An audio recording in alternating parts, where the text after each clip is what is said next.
Salut tout le monde, donc pas de critique du tout ce mois-ci. Entre Noël, les couilles personnelles et le boulot, j'ai pas le temps. Et plus ouvertement, j'ai pas le temps. Donc pas de vidéo ce mois-ci, c'est clair, net et précis.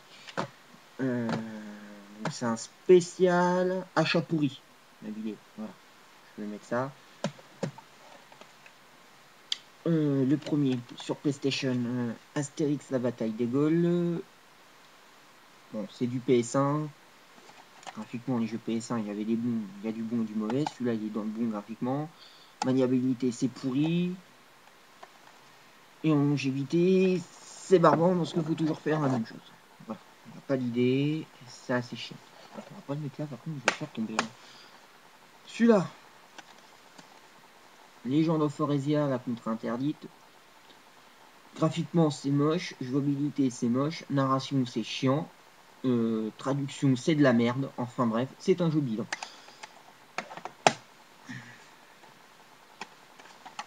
Celui-là, on a vite fait le tour. Paradise Casino, pareil. Il n'y a que 4 jeux, donc poker, machine à sous, craps et blackjack, je crois. Il faudrait que je revérifie. Voilà. Donc le but du jeu, c'est simple. Il faut chercher, vous avez deux gonzesses, voilà. Vous avez la pétasse, là. Les deux pétasses qui sont dans les petits encarts. Voilà, je vous les montre. En fait, il faut les vaincre pour avoir le costume. Donc, à savoir que la version Europe est censurée. Pareil pour la version américaine. Excusez-moi, j'ai eu un petit cœur. Elles sont toutes les deux censurées. Donc, si vous arrivez à choper, il faudra choper en version japonaise qui est un peu plus hard, on va dire, avec une fiche supplémentaire. Ah, celui-là, je l'ai pas acheté cher. Je m'en cache même pas. Voilà.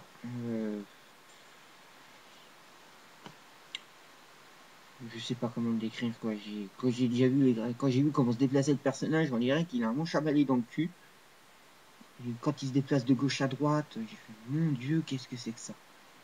Donc j'ai dit ça dégage. Et j'arrive pas à le dégager.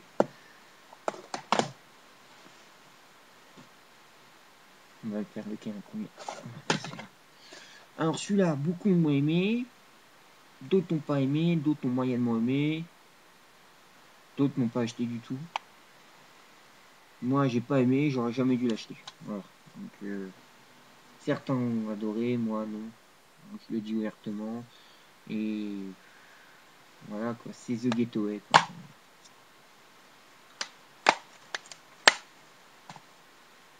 Le manque de... comment dire? Attendez, je cherche le mot. Le didacticiel. Cette saloperie qu'on se tape pendant une demi-heure dans tous les jeux, n'est pas présent dans celui-là. Eh oh, merde les gars, quand même, un minimum. Quand on veut faire un GTA Link et qu'on essaye de battre GTA, on essaye de faire un jeu correct. Parce qu'à savoir que ce jeu a été fait pour vaincre GTA. Et ça n'a pas été le cas, c'est de la merde.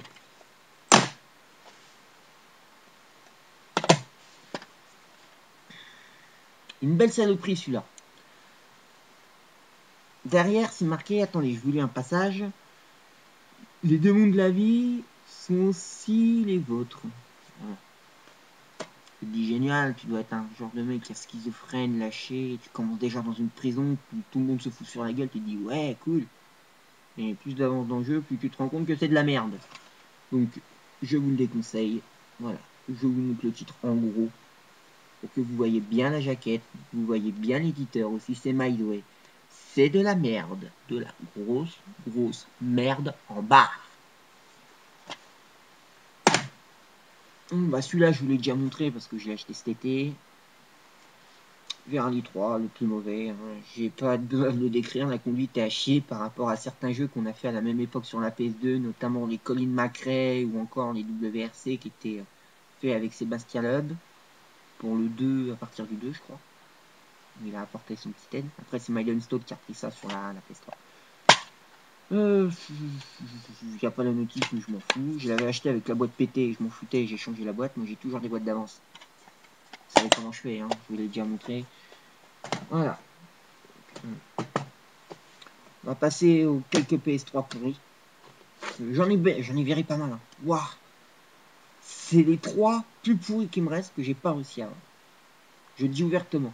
Ce sont les 3 plus pourris qui me restent, qui sont invendus. J'ai fait une brocante. J'avais 27 jeux PS3 à vendre. Dans les 27 jeux PS3, il m'en reste 3. Et c'est les 3 plus pourris. Je vous montre le premier. Voilà. Alone in the Dark. Édition infernale. Complètement bidon. Complètement bidon. Celui-là, je vous l'ai montré cet été, donc j'avais fait une derrière tout de suite parce qu'avec la flotte, je l'avais pas faite ma broc. Donc je l'avais refoutu en brocante celui-là derrière. Quand je l'ai acheté une semaine après, je l'ai mis en vente une semaine après. Hein. Il est encore en vente sur le bon coin, j'arrive pas à le vendre. Voilà. Je sais pas comment décrire ce jeu. C'est moche. Franchement, c'est moche. La traduction française est pourrie. Et on ose nous mettre en Peggy, langage grossier, violence. Et je vois pas où de dire au bon sang de bonsoir, c'est un langage grossier, ça. Ou mazette, c'est oh, c'est du vieux patois. C'est pas grossier. En plus, la traduction, c'est de la merde. Faut le dire ouvertement. Ils ont toujours pas compris que les éditeurs de jeux vidéo, pour que ça marche bien, il faut qu'on ait des flaques de sang, du zombie, de la gonzesse ultra sexy qui bousille tout sur son passage, un mec qui a le plus gros flingue possible, et du martien dégommé. Ça, les éditeurs l'ont compris. Surtout un. Mais ils ont fait un jeu de merde que je vous ai déjà présenté dans ma toute première vidéo. J'avais une coupe de hippie et ma connexion était plus que pourrie et mon ordi aussi. Et voilà, j'ai pas réussi à vendre cette merde. Je le traîne encore avec moi. Ouais. Allez, à plus.